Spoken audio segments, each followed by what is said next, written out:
Hi, everybody. Welcome to History of Ukraine, a National Story, Part 5, Section 2.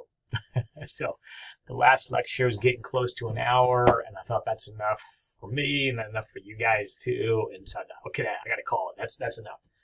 But I was not done actually with the material, and there's some really important things coming up now, although it is a heavy topic, which is the Holocaust in Ukraine. And there's some context needed for this, and so I did not want to hurry over that.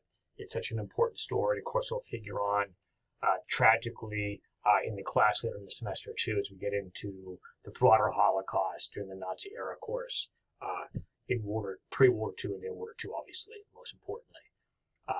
And Ukraine figures in that.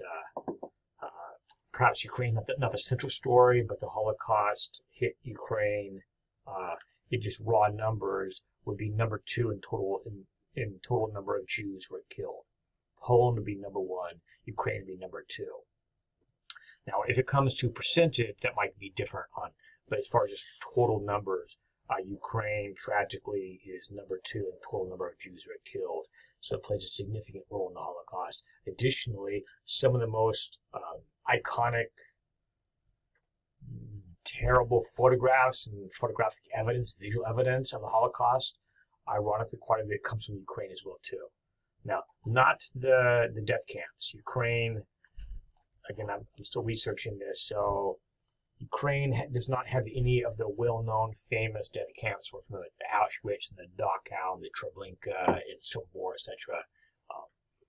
That part is not really, the death camps take place in Poland and Germany and other places, of course, but primarily not in Ukraine. Most of the Jews in Ukraine are killed earlier by death units referred to as Eisengruppen. And I don't want to get ahead of myself, that's coming, but I want to give you guys a little background and context to this. And so this section I call the context of the Holocaust, the long shadow of history, and put very simply for you guys, why, and what is the genesis? What is the source of anti-Semitism, the hatred of the Jews? And again, for a lot of Americans, I hope this is the case. For a lot of us, it's mystifying. Like, what in the world? We live in a nation where the First Amendment we view as a God-given right, and rightly so, that each person has the absolute right to pursue their spiritual destiny, whatever that may be. Any version of Christianity, our Jewish brothers and sisters, our Muslim brothers and sisters, Sikhs, Buddhists, Hindus, etc., atheists, agnostics, all have a complete, absolute, natural right, God-given right to pursue their spiritual destiny as they wish. It's not anyone else's business. Not the government's business. Ultimately, it's not your fellow citizens' business. It's your individual right. And hopefully it's so incalculated in most of us, and hopefully all of us as a nation, that we carry that with us always. That's one of the most important, most beautiful parts of the American experience, is to enshrine that principle into our very social fabric of the nation, into our very being, which is, it's a God-given, inalienable right for us to make spiritual choices completely the dictates of my own conscience, my own choices, my own personal agency. And no one has a right to compel my faith or belief or treat me poorly on the basis of that. Sadly, of course, that is not how most of human history has been. And so let's take a brief look, but an important one. So grab your pen and pencil and let's take a look here. So what is the history of the anti-Semitism? And it's a tragic long history, and this will be just a brief overview, but grab your pen and paper and let's dive in. So first off, the very beginning, Jesus and his 12 disciples were Jews. Now, obviously, they're Christians too. Jesus is seen as the Jewish Messiah for his followers. But he's born a Jew. His rituals are a Jew. He's in a Jewish synagogue. He is a Jew. The only difference is in our modern mind, because he sees himself as a Messiah, whereas the larger Jewish community did not see him as Messiah, we break them off and call them Christians or followers of Christ. But for all practical purposes, and I won't get too deep into that, but his 12 disciples were all Jews. In many ways, they look at Jews. In fact, they would argue, in many ways, we're a continuation of true Judaism. And I don't want to get too deep into this, but they probably argue the Jewish leaders who rejected Jesus as a Messiah is actually missing out on the core of their own faith. Now, I don't want to get into that. That's obviously can get really tense over that issue. But anyway, it's a fact.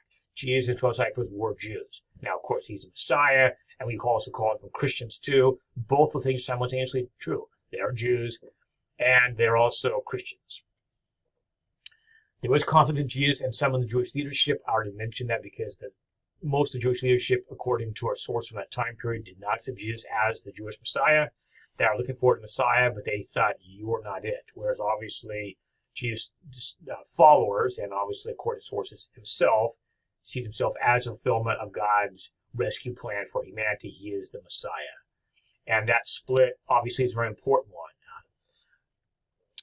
The Jewish leadership was so worried about it that ultimately, according to the sources, they seek Jesus' death because they view his false claim to be a Messiah as incredibly serious and damaging in many ways, spiritually, socially, etc.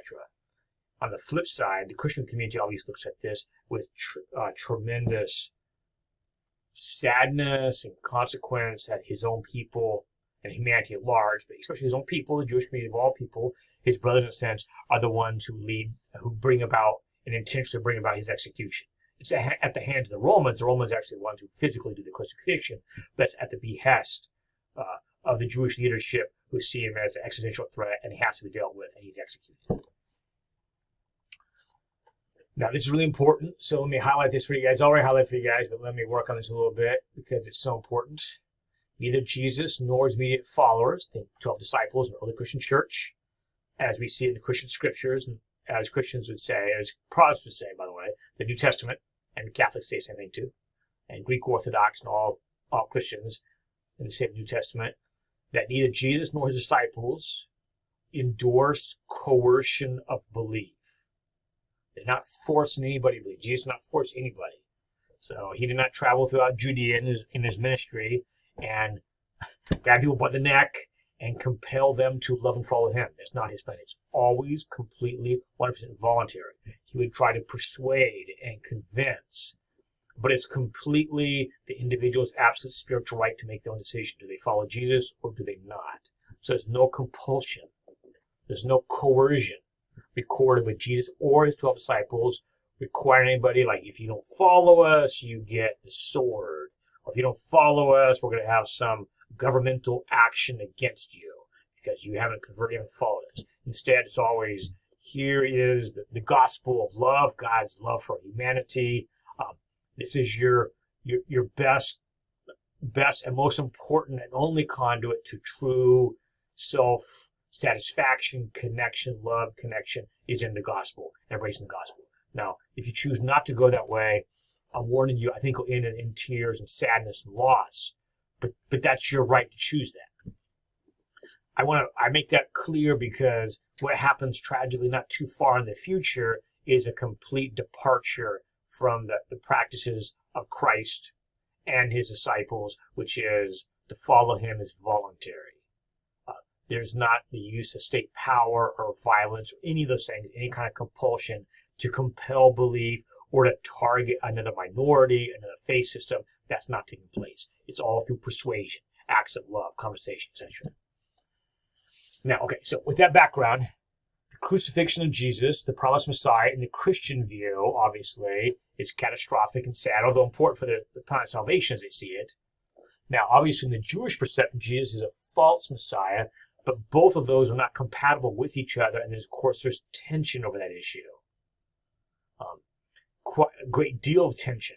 The fact that Jesus is executed, it reveals that level of tension between his perception of his role and the Jewish leadership, their perception of what he's doing. So that is a tremendous tension, leads to his gruesome death, according to our sources. And in those early years, the Jewish leadership tried to actively crush the early Christian church, and in this case, using through violence and imprisonment, etc. To complicate the tension in these two communities even further, during two of the major Jewish revolts against Roman control. The Jews, in their revolts against Roman control, which Roman control could be quite savage and certainly was exploitive and abusive, but Jewish revolts against Roman control, oftentimes in the fighting, these brief windows of Jewish freedom. And these are significant even now in Israel, of course, at a time of heroism, although in the sadness. But these two Jewish revolts against Roman control, brutal Roman control, oftentimes caught in the middle and sometimes targeted by the Jewish military forces and leadership. Christians are often targeted in these revolts. Now, the Jews are not the primary target. It's Roman exploitive power, the imperial power of Rome, that the Jews are focused on. But Christians in the community who are not as actively engaged, perhaps, in these revolts against Rome, sometimes they would not be. Essentially, they're essentially almost like a neutral party. The Jews view them as disloyal. They already have issues with the Christians in the first place. And so both those revolts, Christians are killed at the hands of the Jewish community or persecuted or exiled. And that adds further bad blood between the two communities. Now, Christians simultaneously during these revolts also not wanting to get caught in the crossfire from the Romans, oftentimes would say, look, I'm not a Jew. I'm a Christian. And the Romans don't really understand any of that, but I'm not with the Jews. The Jews are revolting, they're over there. I'm not involved in that. I did not participate in the revolt. Please don't target me for Roman repression and massacres, because I'm not involved in this. And when I say massacre, tens of thousands, maybe 100,000 of Jews are killed in both these revolts. It's almost, just terrible killing of the Jewish population as Romans crush both of these revolts, the first Jewish-Roman War and the Bar Kokhba revolt that comes later. So you can understand why Christians who do not participate in these revolts are like, look, I don't want to get caught in the crossfire from the Romans when they come in here with their savage oppression. I'm not a Jew. But again, that's further separating the two communities from each other. That early bad blood sets the problem for later escalating tensions. Now, eventually, we're advancing much farther in Roman history with Constantine and so forth. Constantine converts to one degree or another, but becomes something of a Christian, at least politically and socially. Whether that was a genuine conversion or not, that's for another day. But anyways, Emperor Constantine becomes Christian. Shortly after Christianity becomes the religion of the Roman Empire, the Roman Empire completely flips from active persecution of Christians to now the ruling class being Christian themselves. Now, why is that important? Because now the shoe is on the other foot when it comes to power. And the Christian community, this will be later community, but this is in the 300s, 400s, now with the power of the state, begins to go after, for the first time they have the power now, they begin to go after the Jewish minority. Remembering what happened to them, the Jewish revolts, all the tension between the two communities, the persecution at the hands of the Jewish community in Palestine, in the early Christian church. Now the shoe's on the other foot, and now the Christian community has the state power, and they use it. And they use it to shut down synagogues, at times kill Jews. And that dominance that begins in the late Roman Empire is continued all the way into the time period we're talking about, which is by far, time close, the Christian majority population has the reins of power, and the Jewish community is a small, very vulnerable minority, and are going to suffer for it. That means sometimes, and again, we could spend a whole classes on this topic, but we're not going to. It's probably enough. But in the medieval world, you guys are probably aware of this. Oftentimes, Jews are blamed for various things. Sometimes they're exiled. There's violence against them. Famously, during the Black Death, Jews are blamed for spreading the Black Death, which makes zero sense. But they're massacred when the Crusaders are on the way to the Holy Land. Some Crusader groups will massacre Jews in Germany and other places. Some whole European nations in the medieval world will kick Jews out entirely. England, for example, entirely exiles Jews. Spain will have forcible conversion to Jews or expulsion. Many European Christian countries become, at the very least, highly inhospitable to the Jews, if not way worse. Violence, massacres, extortion of them, limited socially, economically, and so forth. So many Jews are fleeing, looking for other lands to where they can survive and practice their faith. Now, all that background is going to take us into more regionally into Ukraine. Let's pick up right here with the Pale Settlement. That's 1917 to 1919. And you're perhaps not familiar with that term, the Pale Settlement. Like, what is that? The Pale Settlement is as the Russian Empire expands into primarily Poland and Ukraine, although also Lithuania and other areas too, the Baltic republics. As the Russian Empire expands there, they're going to absorb nations or regions that have very high Jewish populations. And they're going to be limited and forced to stay in those regions which they previously had occupied. Even now they're part of the larger Russian Empire, the Jews are not allowed to freely move within that Russian Empire. They're forced to remain within this geographic region. Let me show you a map here. So I'll back up here a minute. But the blue you see right here is what's called the Pale Settlement. Those areas have been absorbed during the imperial period of Russian expansion and brought under direct Russian control. Those all have significant Jewish populations in many of them. The Russians do not want, Russia historically had very few Jews and is quite intolerant. So Russia is happy to have these newly acquired territories, but not sure what to do with the Jews. But for sure, in the eyes of Peter the Great or Catherine the Great, they do not want the Jews being able to freely disperse themselves throughout the entire Russian Empire. They don't want that. They're going to limit where they can leave into the areas they were when Russia expanded in every continent there. So that area you see there in blue is the limit of Jewish allowed settlement. Again, because they were already there, but they cannot move out of that. And even some cities within the Pale Settlement, they cannot live. So the Jews are tightly constrained within the Russian Empire. Socially, economically, etc. They're not allowed to move freely. That's where we get right here. Jews absorbed in expanding Russian Empire, secluded in the western portion of the empire, continuing history of exclusion, exploitation, abuse, pogroms, and survival. And we'll see that shortly. Of course, Jewish life did continue. See some examples. That's a Jewish shtetl, or small Yiddish term for a small town, which would be primarily nearly all Jewish. They want to keep a lot of the Jewish culture and tradition, learning, and faith continuing. But you also have terrible violence against the Jews, and what we know, the term we use is a pogrom. And you see that tragic picture on the right of some Jewish Hamites coming home and finding part of family members who have been killed. And a rabbi here is depicted here saying the prayer, right there, a prayer for the Jewish dead. Now, why so many Jews living in today what would be Poland, Lithuania, and so forth, and obviously in the context of our class, the Ukraine. So why is that? So that's because much further back in time,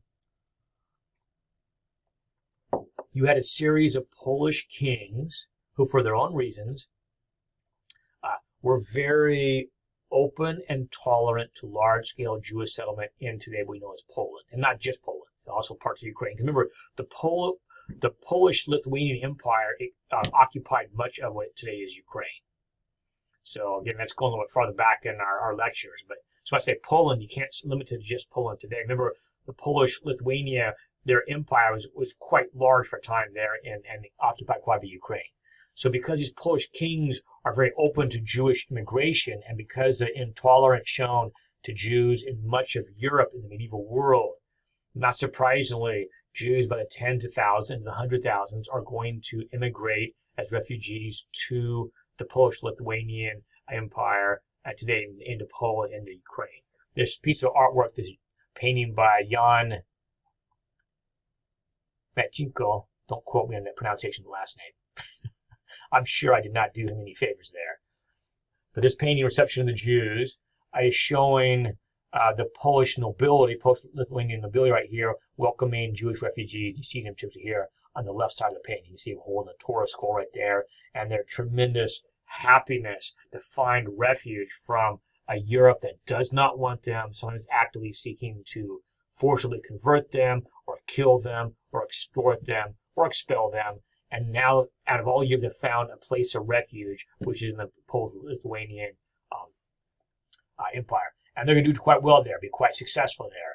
Now, I would not say they have complete equality, but probably the best by far in Europe in this time period. So again, many Jews travel there for a new life, relative prosperity, peace, and legal protections for themselves. Now, that's why when Russia expands into these regions and in this case absorbs Poland and the Ukraine, suddenly Russia finds itself for the very first time in possession of a significant number of Jews. I mentioned Russia did not have a good history of treatment of the Jews prior to this. Very, very few Jews in Russia. The Russian leadership, Catherine the Great and others, are not comfortable. They don't want Jews moving around, and so they form what I just mentioned before, the Pale Settlement. So the Jews can stay there, but they cannot freely move within the Russian Empire. And in general, the living conditions worsen. I want you guys to know that. Again, Russia, in general, culturally, religiously, had a certain level of anti-Semitism from the get-go. And so the conditions of the Jews in the Pale Settlement, in general, decline.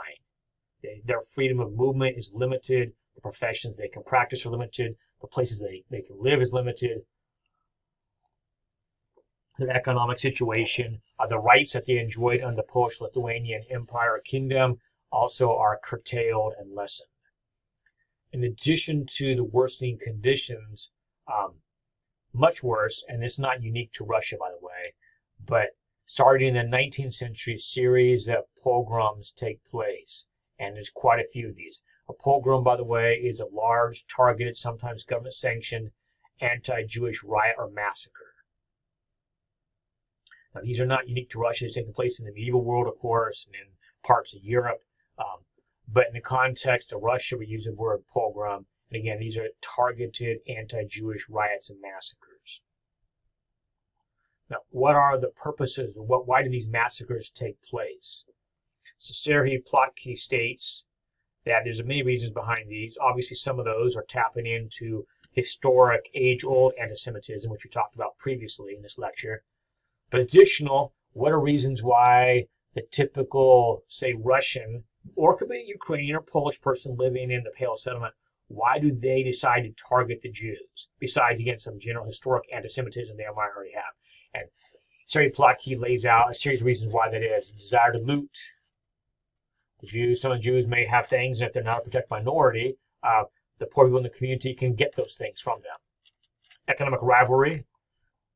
Again, we can spend quite a while on this one, but some Jews have been successful. They had also been in some occupations that generate some resentment. For example, some Jews in the post-Lithuanian Kingdom were tavern keepers. And there's a whole backstory to that, which we're not going to get into right now, but you can watch Timothy Snyder's History of Ukraine. And there's a special lecture just on the Jews, so you guys can search through all those lectures on YouTube, and they'll go into much more detail what's going on here. But we'll keep it short and sweet for you guys. But economic rivalry. No, it's not sweet. You know what I mean by keeping it brief. So don't misunderstand the use of that term. So desire for loot, economic rivalry, Christian anti-Judaism. We talked about that one already. Modern anti-Semitism. That would be scientific racism. That views the Jews as not simply a practitioner of a faith, but the Jews are racially different. Now that might resonate with you because that would be Hitler's view. Hitler is less concerned per se with the Jewish thought system. No, that's not true. He dislikes the Jewish thought system intensely as he perceives it with his racist prism of looking at it. But Hitler believes it's not just a thought system. You could take a Jewish person, convert him to becoming a Christian or an atheist, or whatever, but fundamentally he or she is not different because genetically they are a subspecies or a different species of humanity. That's what scientific racism is. Whereas in the medieval world, if you're a Jewish person and say in Spain, for example, or in Cordoba or wherever, Barcelona, Madrid, and there's a anti-Jewish pogrom, they might be an angry mob descends on the Jewish part of the city, and they arrive there, and they tell the Jewish inhabitants, you have 10 minutes to decide, are you going to convert to Christianity and save yourself, or are we going to come in there and massacre you? Well, for those Jews who are terrified, trying to stay survive and willing to give their faith, they convert to Christianity and they'll be left alone. They'll be monitored, maybe suspicious whether the conversion is genuine or not, but they believe they're giving up their Jewish faith. And so if they're Christian now, then we're good. That's not scientific racism. Scientific racism, which again is the Nazi philosophy, is Jews are genetically predisposed to be a problem for us. They're smart, they're clever, but they are genetically different from us, and they're negative. So they're a threat to the pure Germanic destiny as envisioned by the Nazis. In that case, it doesn't matter when it says what a Jewish person believes. They're genetically a contaminant. By the way, a talented one, because they admit they're talented, they're smart, they're devious, but they're a contaminant and they have to be dealt with. So in this time period, some of that is emerging. Scientific racism. Addition, this is important. Hold on, let me highlight all this for you guys. So you guys meant to work on this. Okay. By work on, you can pause the video.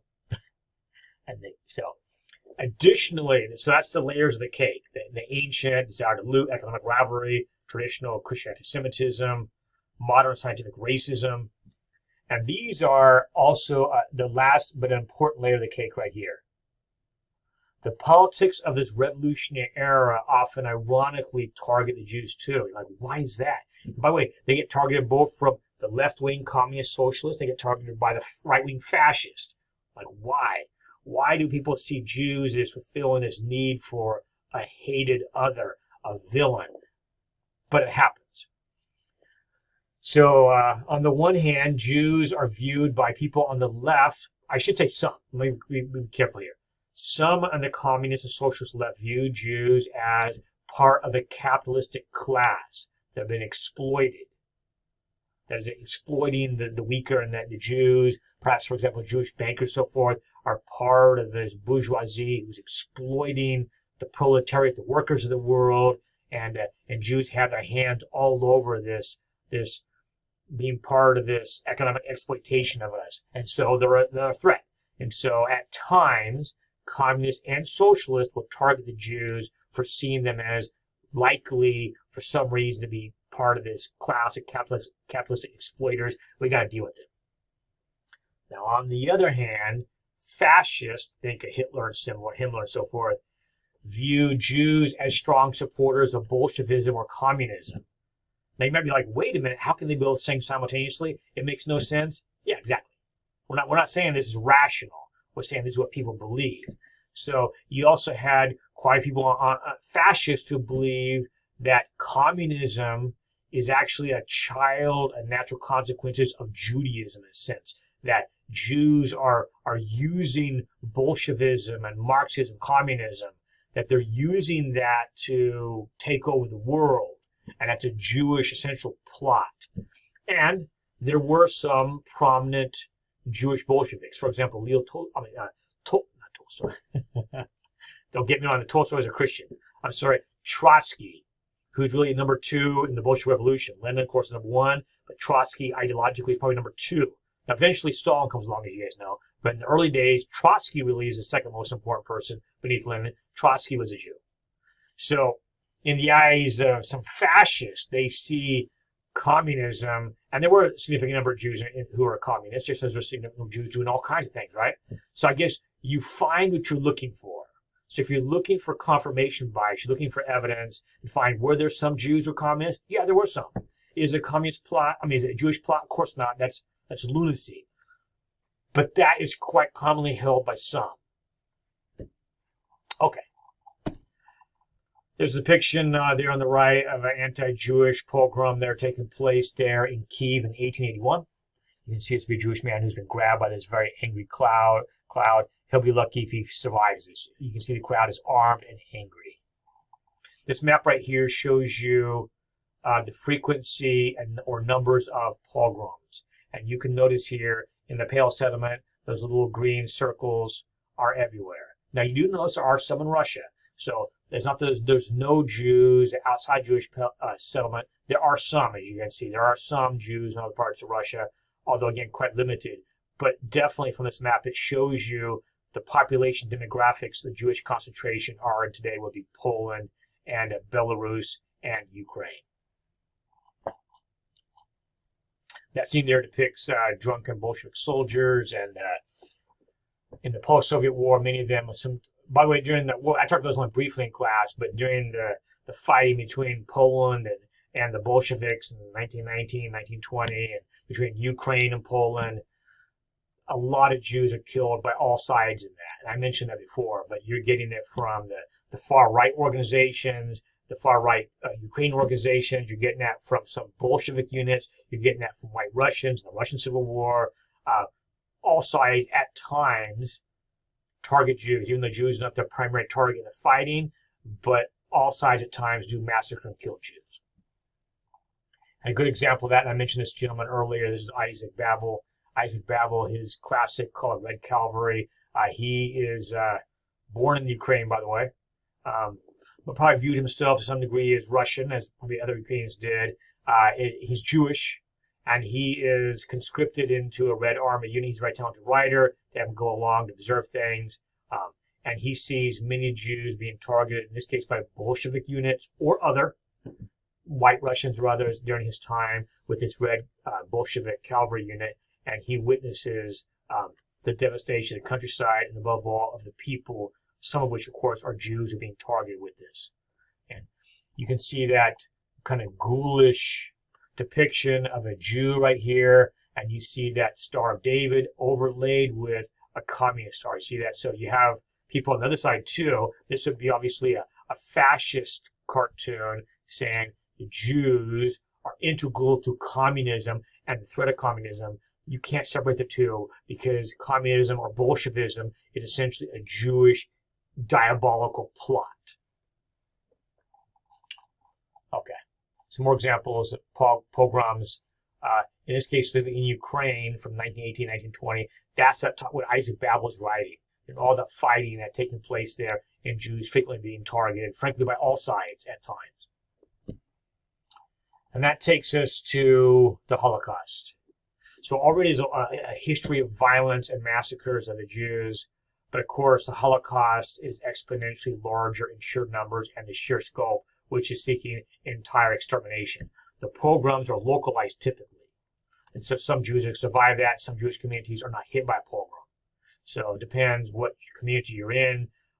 Some Jewish communities, thank God, are spared these in the earlier generations.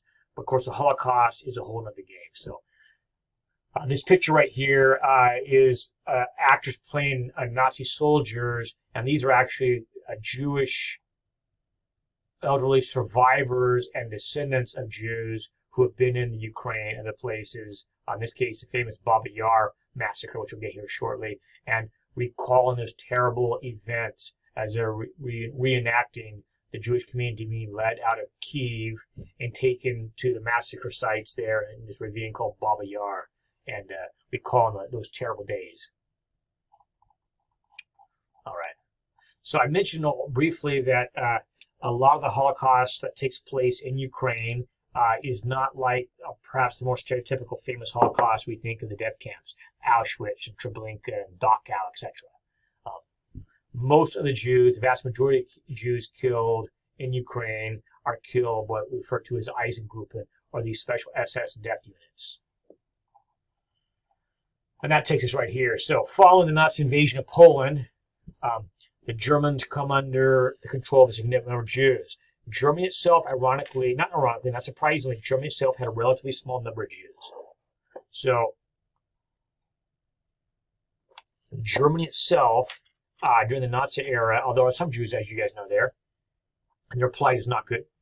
Many of them in the early time, leadership sent to Auschwitz and so forth. But the Jewish population in Germany was relatively small. But when the Germans invade the Soviet Union, invade Russia, suddenly, and also Poland too, the Germans suddenly come into the possession of millions of Jews, whereas in Germany, you're talking hundreds of thousands. Now they have Poland and Belarus and the Baltic republics and Ukraine, and there's millions and millions of Jews there. And Germany, for the first time, begins to look for a systematic way to deal with this massive number of Jews.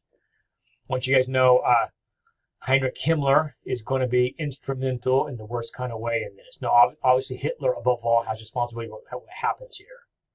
But Himmler, there we go. I'll highlight that for you guys. But Himmler is going to be who Hitler delegates to be specifically in charge of the final solution. In this case, the final solution in these recently captured territories in the East, in the context of our class, specifically Ukraine. But Himmler has a complete say of what happened there. As you guys know,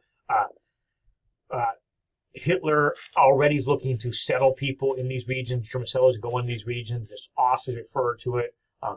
So already they're looking to get rid of or at least move out or temporarily use the Slavic people. But of course, on the top of all the targeted groups to deal with are going to be the Jews and any communists who are still there. And so Himmler is the one who thinks up and cooks up, is in charge of the Eisengruppen. And you want to know that term. The Eisengruppen are these special units. They're not regular combat units. There's not the German regular army or the Wehrmacht. It's a specific unit designed as killing units that they advance behind the advancing German front lines. So as the German army moves forward, Eisengruppen units follow in their wake. And they go to villages, cities, towns for actions. And the actions, of course, are mass murder of Jews. Typically through mass shootings. Oftentimes, there's local Ukrainian, in countries of Ukraine, local Ukrainian police units, sometimes right-wing militias and so forth, assist these Eisengruppen in these actions or these mass killing of Jews. Typically, it's the Eisengruppen who's doing the actual shooting and the killing, but you may have Ukrainian police units or Ukrainian right-wing groups who are transporting the Jews there, hurting them there, helping with the executions, or participating in this to one degree or another. Seri Plotki estimates around, I want you guys to know this, let me highlight for you guys, 1 million Jewish men, women, children are killed by Nazi death squads in the Ukraine, making Ukraine, in just sheer numbers, number 2 of all the nations or regions that suffer the worst total numbers of Holocaust victims during this terrible era. There's Himmler there on the left. That's Himmler right here, talking to a young lad. And actually, he was in Belarus, just north of Ukraine, for an Eisengruppen Aktion, which means Aktion is a euphemism for a mass killing. I hope that boy is not Jewish. I don't know. I assume he's not, since Himmler has his hand on his shoulder, but I don't know. It's chilling, whatever the case may be, the fact that boy could be a young Jewish boy. If he's a young Jewish boy, obviously his life is going to end shortly. That photograph on the right is the Eisengruppen photograph. You can see a bunch of Eisengruppen soldiers all lined up and they're shooting. It fortunately, maybe thank goodness for us, but you can see into the pit which they're shooting. We cannot see clearly, but this would be full of likely Jews. No, it could also be gypsies or Roma. It could also be Communist Party officials or Ukrainian intellectuals and others who are being targeted as well too. Likely to be Jews, but it could be other groups as well too, because Eisengruppen would kill them as well. This terrible photograph on the left shows a young boy here. His family's already been shot and killed by Eisengruppen. He'll be shot shortly afterwards. Now, this map on the right, it's a little hard to see here, and it's not in English in case you're trying to read it.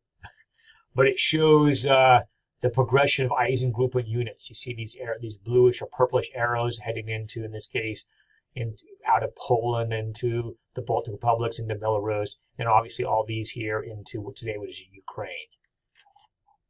Those blue arrows mean death. They go from village to village, town to town, massacring Jews as they go. These are some of the most iconic and terrible photographs of the Holocaust. Perhaps the one you see in the one on the left. And the Eisengruppen photographer who took that picture said that man is the last Jew in the town of Vinstya. I probably did not pronounce that Ukrainian town correctly, but see, that's the last Jew. Others already been killed already. That horrific photograph I found on the right, I had never even seen before until I started researching for this class. It shows a Jewish lady who's being pursued by an angry mob, anti-Jewish mob. When I saw that photo, I almost didn't want to use it because I don't know, it just struck me so viscerally.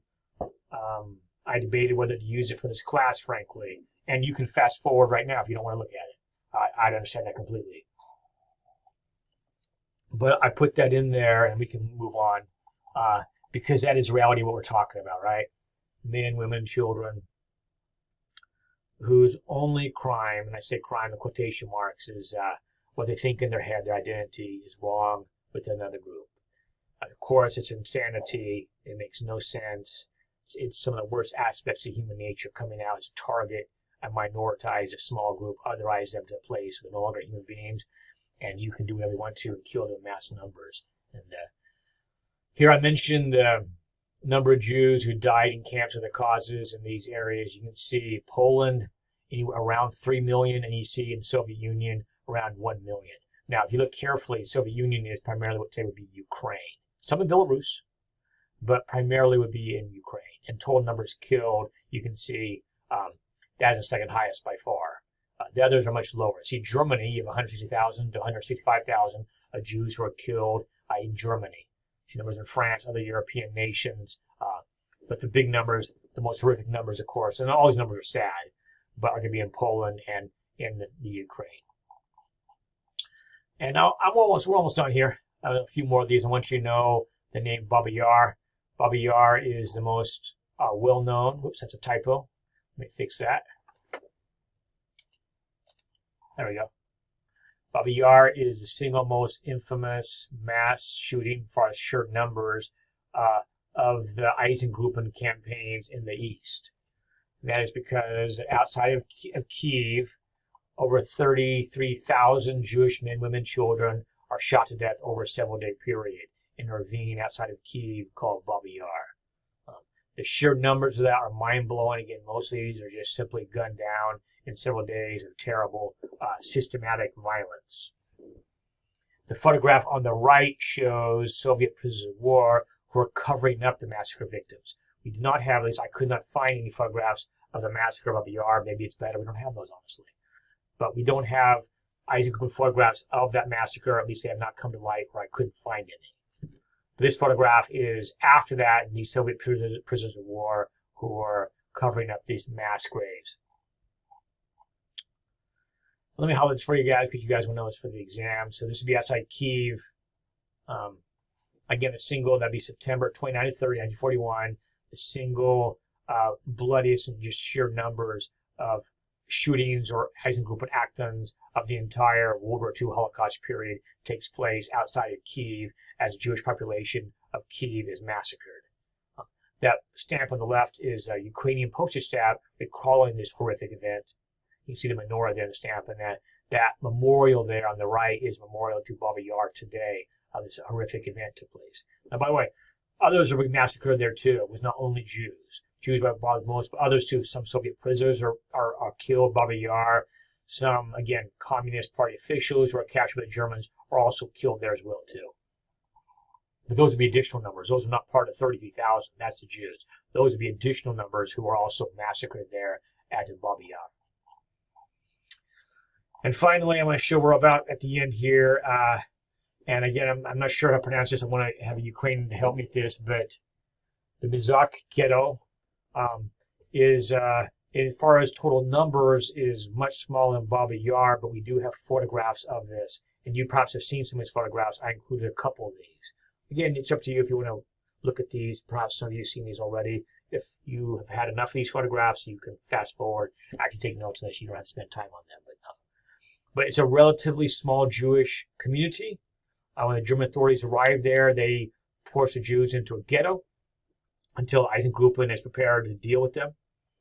Eventually, it come time to liberate the ghetto. If only that's a Freudian slip. If only they would liberate the ghetto. No, liquidate the ghetto. I'm sorry. Now, I do like this. The Jews resisted. They fought back. Now, of course, they probably didn't have a lot to fight back with, and so there's probably no way they could win this, but they did fight back. They fought back against the liquidation of the ghetto, and in the chaos and the fire that took place in the ghetto, fortunately, many Jews were able to escape. I don't know the total numbers, but many Jews in the chaos, perhaps the German Eisengruppen and the Ukrainian support units had overlooked the resistance that could take place, and a significant number of Jews were able to flee in the chaos and resulting fire that swept through the ghetto. But over 200 Jews were killed in the fire, were not able to escape. And those Jews who were rounded up in the ash of that ghetto and were not able to make their escape, that'd be around 1,700, are taken to, again, a ravine in that area, and they were shot. And these photographs are, in a terrible kind of way, part of the iconic reminders of the Holocaust, and that's these photographs out here. And there's more, actually. I put just two in there. The photograph on the left shows them when they first arrive in there. You can see Eisengruppen soldiers here. You also probably likely have some Ukrainian policemen there as well too. Perhaps some Ukrainian nationalist support units there support this. And the photograph on the right, they have stripped the women naked. These are primarily women in this photograph. And they've already killed many of them, but some of them are not dead yet. And you see Eisengruppen officers walking around and shooting the survivors who are still alive. I mentioned some Ukrainian units are participating in this. So you see the Ukrainian auxiliary police, the photograph there on the left. And you also see men of 115th Battalion Ukrainian. They will also be, this by the way is a far-right organization, but don't get lost on that. The Ukrainian current national symbol looks similar to that, but this is actually a far-right symbol, slightly different. This is a far-right organization. Remember we talked about that with Banditera. This would be, even though he's no longer in Ukraine, remember the Germans put him in a concentration camp, but some of his right-wing organizations, some of those would ally themselves with the Germans. Now his specific branch did not, because many of them were rounded up, shot, and killed. But there's other offshoots of that Ukrainian fascist organization that did actively participate in joining the Germans in these Eisengruppen mass killings. And finally, I want to leave you guys on a hopeful note. Although some Ukrainians did participate in these killings, some got directly involved personally in the killings. Some of them certainly assisted in the killings and went along with it. But people are people. There's also many Ukrainians who resisted this. By the way, what you guys read for class, The Slaughter of Jews in the Ukraine, in your textbook, the piece by Herman Greb, which you guys read here a bit ago, is a very visceral what that was like. And Herman Greb is his testimony there, ultimately the Nuremberg trials, what he witnessed there in the massacred Jews, that would be in Ukraine, as you guys know. But back to some final hopeful aspect of humanity. Of course, many Ukrainians did not participate, and many Ukrainians went much farther than not participating. They actively worked to protect Jews during the Holocaust in Ukraine. So Israel and the Jewish community refers to those who actively risked their lives to save Jews, and they refer to them as righteous among the nations. Ukrainians are number 2, in fact, in total numbers of recognized individuals who protected at the risk of their own life Jews by hiding them, disguising them, helping them to flee, etc. And Ukraine is, again, number 2. So if they're number 2 in the total number of deaths, they're also number 2 in righteous among nations, of working hard, brave, conscientious, moral Ukrainians saying, I cannot sit quietly by while these people are massacred. I must do something. This photograph you're looking at is actually in Israel. It's the Yad Vashem Memorial, and these are all people who died during the Holocaust, all photographs of Jews who were killed. But recalling again, but also honoring the righteous among nations, those many individuals who stepped up in this time of total darkness and actively put their life and their family on the line to protect Jews. Quite a few places in Ukraine have things like this. It's a memorial honoring righteous among the nations throughout Ukrainian cities. And when I found this, said that over 32 cities and villages in Ukraine have these memorials there for brave Ukrainians finding ways, inventively and others, to resist the Holocaust actively, not just passively, but actively, by hiding Jews and saving their lives. And that is at the end of this lecture. There's more to come, of course, and we have a bit more to get to with Ukraine. But we'll leave this sad topic, but also inspiring topic. We see the best and worst of humanity as well, too. So thank God for the brave Ukrainians protecting the fellow Ukrainians, their brothers and sisters who live across the street from them and risking all to save their lives. So with that, we'll stop right here. So take care, everybody.